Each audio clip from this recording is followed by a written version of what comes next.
Back over on Windows now, we're going to continue in the cameras composition in our 3D project. Let's talk about this project for a second. If we scroll down to the bottom of the window here, you'll see that the backmost layer is a stars movie. This is a movie that I created by combining an art beats clip with a fractal noise clip to which I had added colorama. You've already seen colorama, and we talk about fractal noise in great detail in the next set. But that's what creates that sort of nebula effect behind the stars. On top of that, I've got the various levels of marble and compass details that we were looking at just a second ago. And above that, we have all of these pieces of this machine. This is a sort of planetary motion machine. It's got a center post, a copy of the center post rotated in 90 degrees so that it creates kind of a T-shaped thing when you look at it from on top, basically a stand that has a T base. It also has a movie of the sun. Again, this is an art beats clip that I have keyed for you so that the reduced resolution version of this art beats star actually has a transparent background, so it'll work for our scene. In addition to that, there are all sorts of arms that spring out from this machine. Each arm kind of looks like a little curlicue thing here. And we've got it anchored over on the right, and at the end of each arm, we'll add a planet so that the Mercury arm gets a Mercury movie, which is just a tiny little orbiting, looping movie made like this. These are all generated from NASA maps of planet surfaces, so these are all really generated from photographic montages of what the planets look like. And there's a Venus arm and a Venus movie, an Earth arm, an Earth movie, Mars and Mars, Jupiter and Jupiter, and that's as far out as I went. Just didn't want to overcomplicate things so that this project would actually perform in something resembling decent time. I've also set up a fairly complex structure of parenting so that the main post has all of these other elements parented to it, and each arm has a planet parented to that arm as well. So the planets themselves are separate from the arms.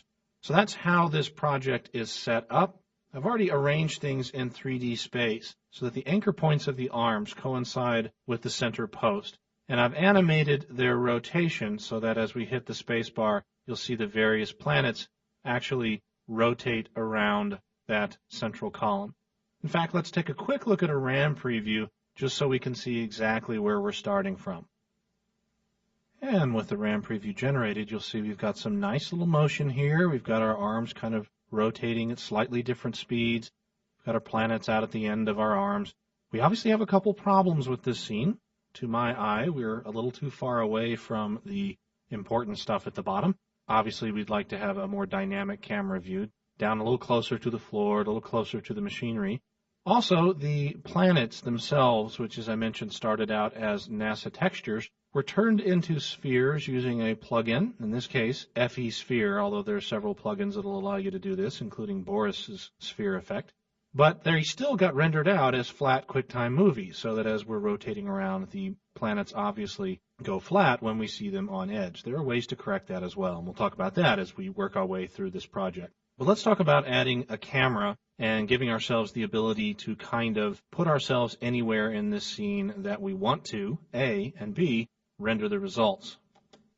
Now, a camera is a layer just like any other layer in After Effects, which also probably means that we want to add it at the very first frame. So let me hit the Home key to take us back to frame 1 of our composition. And let me go up to the Layer menu, and under New, we have a few choices: Solid, Light, Camera, Null Object, or Adjustment Layer. Obviously, we want Camera. You can learn the keyboard shortcut for it if you like, which looks awfully complicated here on screen. It's basically mash your left hand on all the keys that there are, and then your right hand add the letter C. But this isn't really all that bad. These are all of the main modifiers. Shift, Alt, Control on Windows, Command, Option, Shift on the Mac, followed by C will give you a camera, followed by L will give you a light. I don't ever remember the one for null object because Y doesn't really make that much sense to me. Control Y gives you a new solid layer. I don't ever really remember that for a null object for some reason. But we want to add a camera, so I'm going to select this, and this dialog box pops up showing us a kind of a diagram of a film camera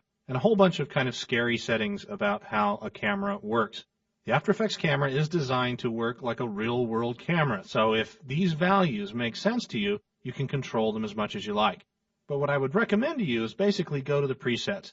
If you need a wide-angle lens, choose a small number. If you need a zoom lens, choose a large number. If you need a normal sort of camera, just a regular run-of-the-mill 35mm camera view, a good default value to start with is 50mm, which incidentally happens to be the preset value that comes up by default. All of these other elements that you see in here can be animated and adjusted in the timeline, which we'll want to do to make sure that the scene looks good anyway. So just choosing a rough preset as a starting point is a great way to start. Of course, if you customize a camera, you can save your custom settings and you can delete camera presets if you like as well. So if you come up with presets that you know you're going to use a lot, that's great. The only other switch in here that I want you to look at is the Enable Depth of Field switch. When this is turned on, the camera will look at things like the distance from the object, the focus distance, which by default is locked to zoom. So if you zoom in on an element, you'll also be zooming in on the focus. To always try and keep a main element of the scene in focus. But by adjusting things like aperture and focus distance, just like a real camera, you can actually simulate a beautiful depth of field effect in After Effects 3D. If you want to see this in action, check out the free CD that's shipped with your copy of After Effects, which has some samples of depth of field rendering. But for now, we're just going to turn this switch off. I'm going to click OK, and you'll see the very tiniest of shifts in our scene. Let me undo adding the camera with Control-Z, and then let me shift Control-Z to add the camera again, and watch the slight pixel shift in here. That little bit of a pixel shift is the difference between the position of the default camera that you have to choose from when the active camera is selected here, and the new camera that we've just added, which is Camera 1. You can see it clearly down here in the timeline. In fact, let me select and rename this camera, which I can do just like any other layer. I'm going to call this one 50mm. And let me add a couple more cameras. Shift, Alt, Control, C. And let's add a really wide angle camera. Let's choose like 15mm, stupid wide angle. We'll call this one 15mm.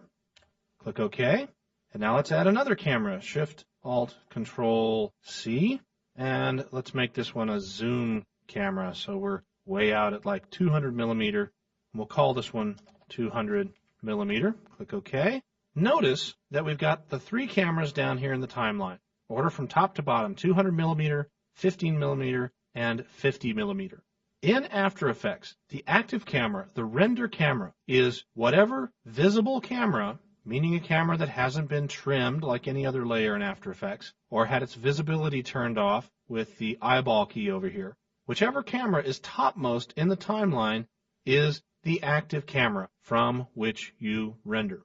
And in fact, if we look very closely from this way zoomed back view, you'll see we've got very little perspective going on in the scene. The floor plate looks like an absolute sliver, even though we're at the same Y position and X position as the other cameras. We're zoomed so far back in Z that we're getting very little perspective at all. But we can see our other cameras, the rectangles that you see here in the window. If I select one of the other layers, you'll see I've got this camera now selected, surrounded by this kind of X and this sort of box that fills up the entire composition. And if I select our 50mm camera, we'll see exactly the same thing. Doesn't look like it changed at all, right? Well, let's add another view. I'm going to create a new view. I'll drag it off to the left here. And let's view this one from the top instead. And as you should know by now, we can adjust our zoom levels in this composition as well by using the pan and zoom tools. So I'm going to click and drag and add the shift key down to zoom way out on this image. Way, way, way out. And you'll see that with our 50mm camera selected over here on the left, that we've got a rectangle a certain distance from the center of our scene, and this angle that leads to a rectangle that equals the same size as our comp window. So by default, when it was added to the scene, this 50mm lens was set a certain distance back from the plane of our scene, and the angle of view was set so that the background plate, essentially, the neutral size of any layer in this comp, would completely fill the camera. It's set up this way so that when you add a camera at the beginning of a 3D operation, you shouldn't notice any pixel shift at all. Now, we'd already set up some 3D elements in our scene, so we saw pixels shifting all over the place. But any layer that starts out perpendicular to the screen and gets turned into a 3D layer, when you then add a camera, you shouldn't see any change at all. Now this other rectangle closer to the plane, and let me zoom in a little bit on that. Again, this is the default settings for this wide angle camera. We needed a much wider field of view, which you can see here by the two angles exiting the camera. But the camera itself is much, much closer to the original plane than our 50 millimeter camera is. So the default settings of your camera will vary in distance from the center of your scene based on the camera angle that you select when you choose what millimeter camera you want to use, right? So our 200 millimeter camera is way off screen, and we can see its cone of vision coming in there. So that's an important thing to know. The angle that you set when you choose your camera determines the placement of your camera in the scene by default. That doesn't mean at any point after the fact, if we select our 50 millimeter lens here, we twirl open its settings, and under Options, look for the Zoom parameter.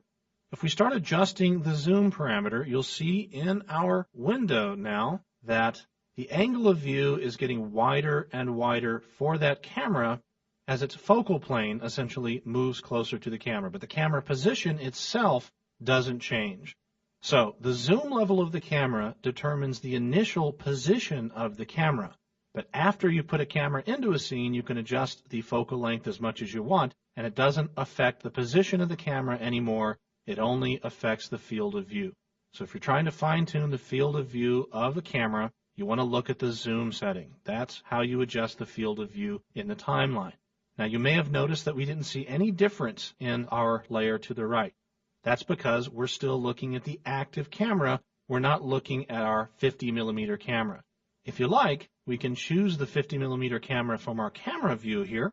When we've chosen that, you'll see we have a much wider field of view now from the point of view of our previously 50 millimeter camera, which we've now turned into something else by zooming its values out. And now as I scrub on the zoom value, you'll see clearly the perspective of the scene is changing. You can see it in the window up left, and you can obviously see the rendered results in the window on the right. All right, now let's return our zoom level to 1000 here, which will bring our 50 millimeter camera back to its default settings. And I'm going to get rid of my other two cameras, and let's just focus on the 50 millimeter camera and talk about actually controlling the camera. If we look closely at our top view here, you'll see a rectangle that represents the camera's body. The camera has the same axle controls as any other layer in After Effects, but if you just click and drag the camera around, we're going to be adjusting the position of the camera, and you'll see the resulting change in the screen on the right. As our camera point of view changes, so do all of the layers that are visible inside of our scene. Now, this is very different from animating the layers themselves. We're just animating the point of view into the scene that contains our layers. Now, the way After Effects camera is set up by default, to control a move, you actually have two elements to control. You have the camera's body itself, which is what I'm dragging now, but out at the end of the camera, kind of hard to see in this particular scene because there's this concentric circle pattern here, but at the end of the camera here is a little control point, and if you click and drag that point around, you're actually adjusting what's called the point of interest for the camera. We're adjusting what the camera is looking at. So you can either adjust the view of the camera by dragging the body of the camera around to tell where we're looking from, or the point of interest to choose exactly what we're looking at. This is an interesting choice that After Effects made to work this way. There are many, many different kinds of camera systems out there in 3D programs, and only some of them actually use this two-point method. But if we scroll over a little bit, nope, that's not going to reveal it. Let's see if we click on this gray area. Yep, that gives us access to our cameras. And if we chose a front view instead, you'll see in our window here, you can still see, if I zoom out a bit, you can still see our camera coming in from the side there, but here's the point of interest. If I click now and drag down the point of interest, you'll see by adjusting in our front view here, I'm able to actually move the point of interest up and down in the Z-axis, because the point of interest is a fully 3D element. And I can pretty much point at the center of our scene. I can point at this interesting celestial object that we're trying to look at here. And now if I jump back to my top view, I can adjust in my camera's point of view, and you'll see that we're kind of zooming in now. Very cool. And now by moving my camera around, I can see my scene from pretty much any angle. So by default, that's kind of the brute force way to adjust camera angles inside After Effects. You adjust the point of interest to tell what you want to look at, and you adjust the camera body itself in order to see where you're looking from. Let me close down this view here, and I'm going to switch to a view in this camera, the top view, so we're seeing more or less what we saw before. Let me show you another quick, handy shortcut for navigating from camera to camera. Now that I just altered my view from my working camera to my top view, just hitting the Escape key will take me back to my previous camera. So I can quickly toggle back and forth between two working cameras without having to toggle any windows at all. So we're going to be taking a look at our scene from the top view and from our working view for the next few minutes. I'm going to reset my camera. I'm going to click on Transform and take us back to our default settings here. And now let's talk about some of the challenges that you'll need to face working with 3D layer tools in a 3D scene. We've added a camera to this scene, which is great. We now have access in our working camera view, our 50mm view, to the various camera manipulation tools that we can avail ourselves of. And just clicking and dragging in the scene there gives us pretty fast feedback, as we would expect. We're kind of pivoting around a point that seems off-center. That's because the camera is pointing at the very center of the world, and the center of the world is actually up above our scene down here, but that's okay. Let me undo that. But there are some things to be really, really careful of when working with the camera manipulation tools in After Effects. For example, let's select our pan tool, and let's pan our scene up a little bit. I'm going to add the Shift key to constrain things to the perpendicular, which you can do with this tool. And let's bring things up so that we're about here. We've got our sun more or less centered in the scene. And now if we were to grab our orbit tool, we'd more or less be orbiting around the sun, which is good. All right. Now, one of the first areas of confusion that people run into with these tools is in the appearance of the tools. If you look closely here, we've got a rotation tool. This modifies rotational values, right? We've used it before. It modifies rotational values, or in the case of 3D, it modifies orientation values. But there's no confusing the fact that the selection tool on the left modifies position, and this tool that looks like a circle on the right modifies rotation.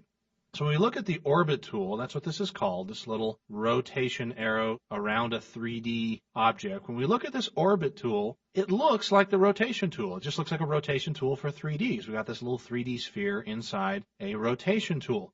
But if we use this tool and modify our values, if we take a look at our camera in the timeline window, you see that it has a transform list, just like any other layer in After Effects. We can transform it. And it's got a point of interest, which is that point of view thing that we were looking at.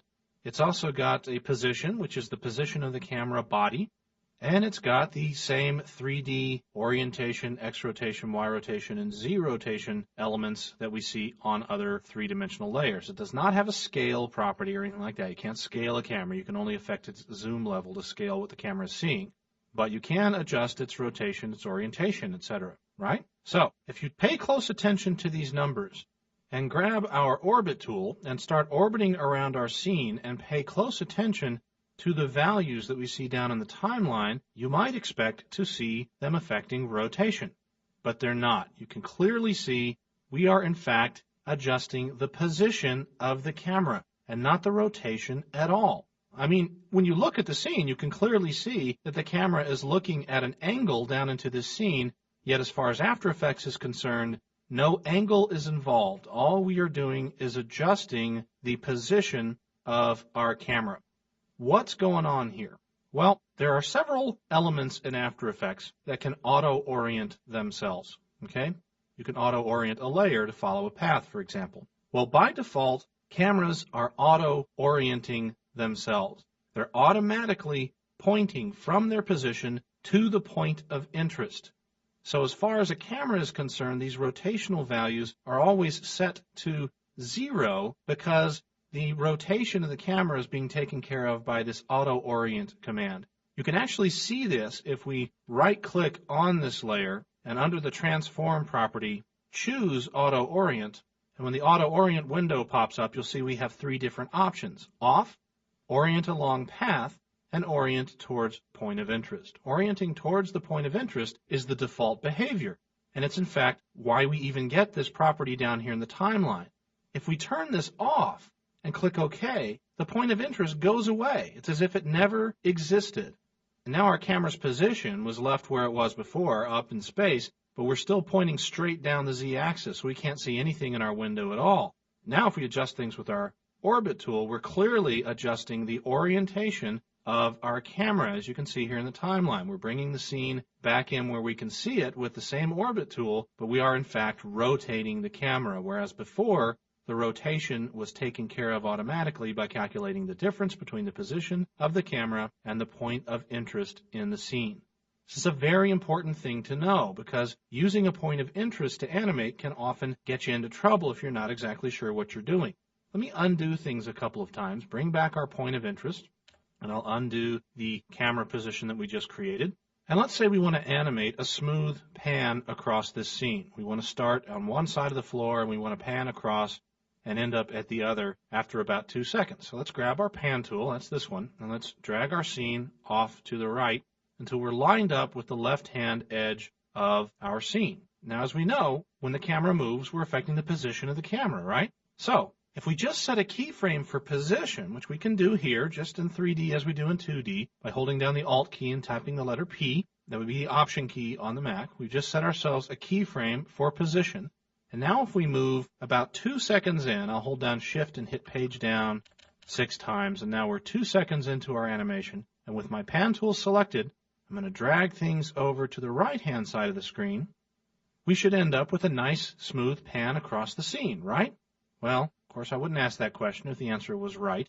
Let's jump back home, and you'll see what's going on. Our camera's pointing way over to the right there. How come? Well, let's look at the same thing we just did, but this time let's do it from the top view. Let me hit the Escape key, and that'll take us to our top view.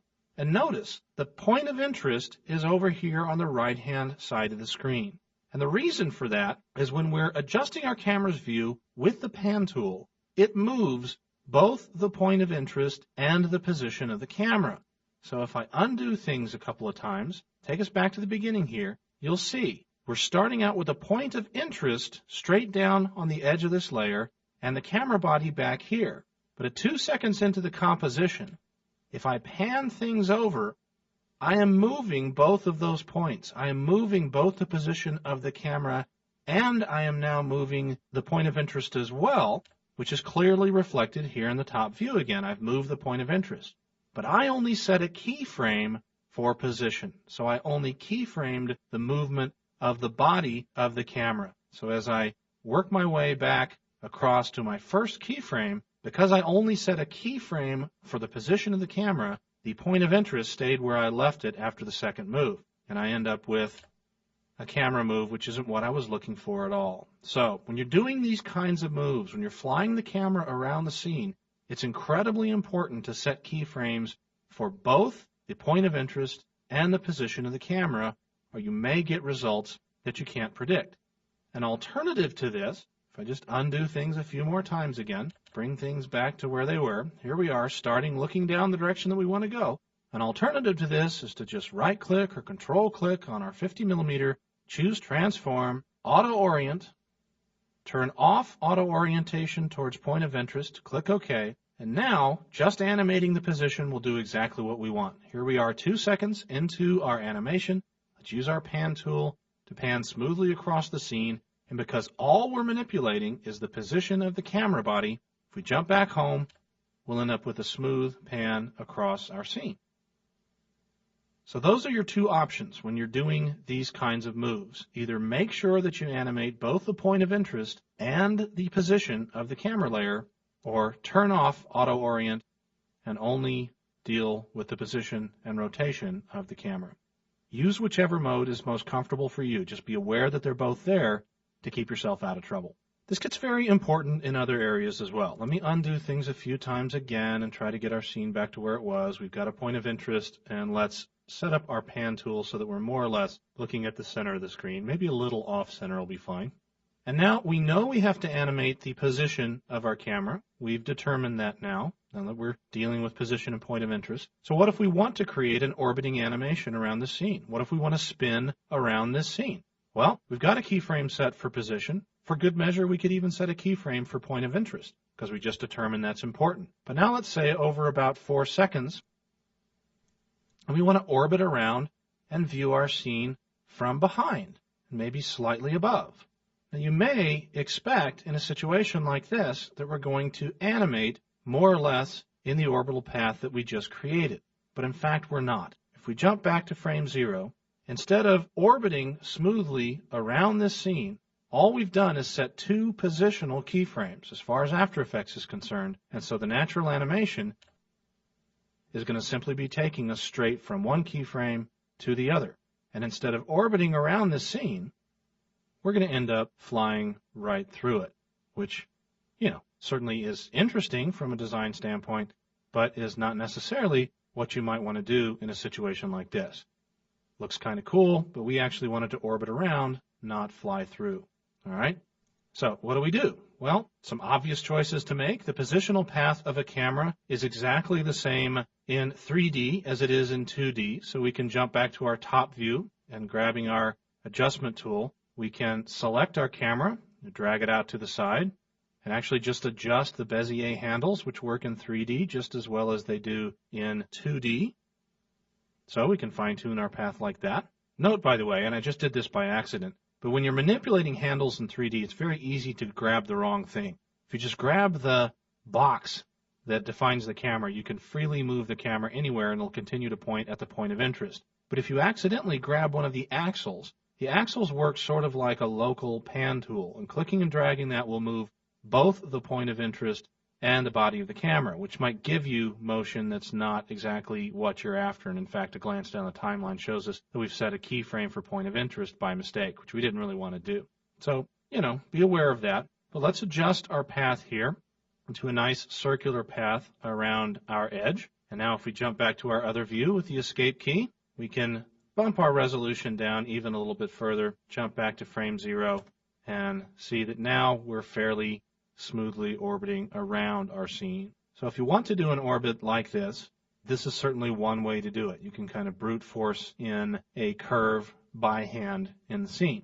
But possibly better than this is not actually animating the path itself, but actually taking advantage of parenting and another feature in After Effects that we've probably not really touched on much so far, but something that's known as working with null objects.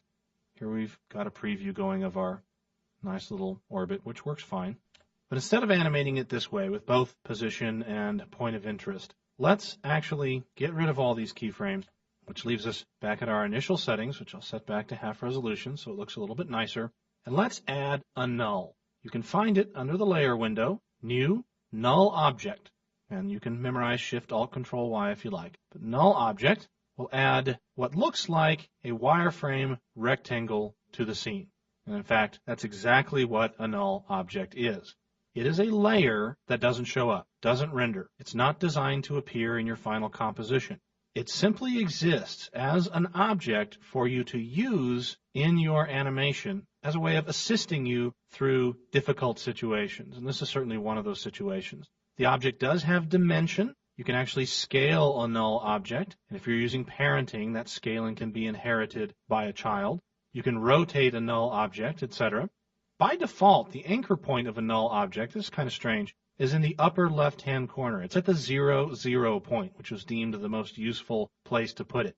But as a result, the anchor point of a null object is always kind of off-center, unlike every other layer in After Effects, where the anchor point defaults to the center. But it's not such a big deal, and in 3D space anyway, having a null set up with the anchor point off-center allows you to tell at a glance whether or not you're looking at the front of the null or the back of the null, based on which direction it grows from that anchor point. Let me hit undo to bring the null back to more or less the center of the scene. In fact, I'll nudge it over a couple of clicks so that it is even closer to the center of the scene. And now let's use this null object to control our camera. A null object is by default a 2D object, so in order to control a 3D camera, we first have to turn it into a 3D null. A quick click is all it takes to do that. it did change the position of the null in our scene. If you glance back at the component, we did change our relative position in the scene. So I'm going to click and drag that back to the center of our sun or so. But now that this is a 3D object, we can use the object to control our camera. And it's really, really simple. We're going to take advantage of parenting. We're going to parent our camera, our 50mm camera, to the null that we've just created. And for the null, we're going to animate its rotation. Now, in most cases like this, I'm going to animate the standard old-fashioned After Effects rotation way, which is the rotation property, not with an orientation property. So let's set a keyframe for rotation here. Let's move out, about 4 seconds. Let me hit Shift page down,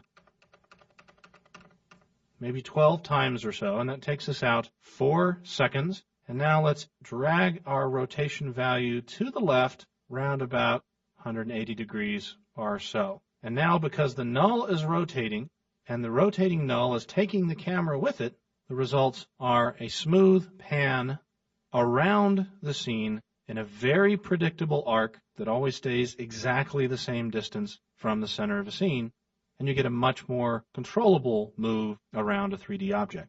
So we'll continue adding nulls and working with nulls as we move through the various projects. But as you can see, we get a really nice little Brian De Palma-esque dolly around our scene. So let's talk about a couple other things we need to know about cameras. First of all, let me get rid of our rotational keyframes on our null, and let me break the parental link to the null so that our 50mm camera is back to its starting position. And in fact, I'm going to go to Transform and choose Reset to bring our camera back to its defaults, and then just scrub down the Y value on the point of interest so that we're looking down into the scene, but we know we're looking precisely from in front of the scene down into more or less the center. And now let's try animating the position of our scene so that we fly over it and watch something really curious that happens. We'll set a keyframe here at our start point, and then about 2 seconds in, we're going to go from -1,000 to a value of +1,000, which means we're going to fly from in front of our scene to behind our scene. And you'll see it hardly looks as if the scene changed at all. Obviously, some perspective changed, and a few of the elements moved on their trip around, but otherwise, things really haven't changed much at all. But watch what happens as we make this trip. We're flying over, we're flying over, we're flying over, and watch really carefully right here at 1 second. See if you can see it. And of course you can't, because we're not wide enough. So let me go to my zoom settings down here in the timeline and go to my options, and let's really crank out our zoom value so we're looking at a really wide angle version of this scene. Note that leading up to this point in our flyover, which is now extremely exaggerated, the N for north is clearly at the top of our scene here.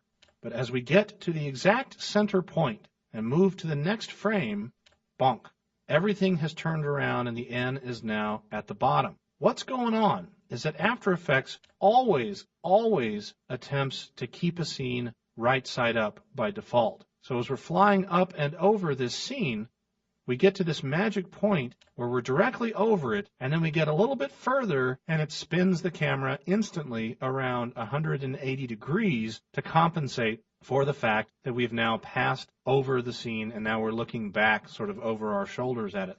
This is maddening if you don't know what causes it, and can result in some really crazy behavior. Let's take our zoom level back out to something a little more normal, like maybe 500. The way to handle this, again, is with a null. So if you parent this camera to a null instead, make sure before we do anything else that we've gotten rid of all of the keyframes on this particular camera by hitting the U key, which shows us that we still have some position keyframes. We don't want those, so let's select them by clicking on the word position, and delete gives us a neutral starting point. And now let's just adjust the rotation values of our null. If I twirl open our transform, you'll see we have the same transform properties as any other solid in After Effects. So we're going to adjust the rotation, in this case the X rotation. So I'll set a keyframe here at frame 0 for rotation. Let's move out to about 2 seconds and crank our rotation to the left up and over, and you'll see we end up very nicely on the other side.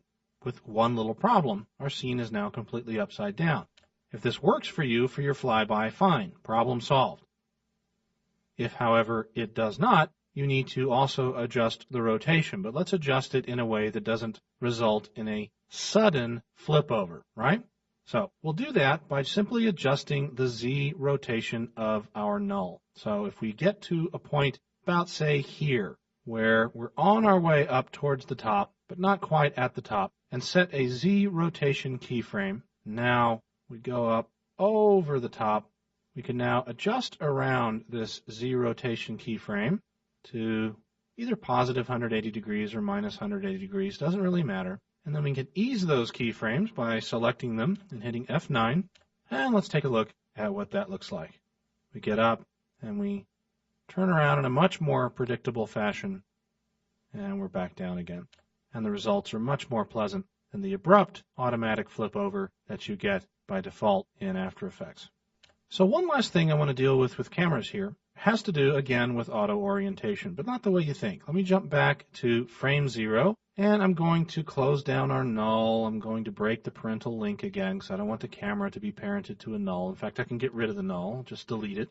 And in fact, I'm also going to reset the transform properties for my camera. And once again, I'm going to take a look at its point of interest and crank it down a little bit so we're looking a little further into the scene. And let me adjust my position back a ways so I have a bit more perspective on it, but not too far back, because I want you to be able to see clearly what's going on in the scene up here. And that's something pretty cool. Not only can a camera auto-orient itself to a point of interest, but you can actually have layers orient themselves towards the camera, which is great. Even in a parent-child situation like this, as long as you haven't done something really weird with the anchor point, like moved it way, way off center, you can get this to work.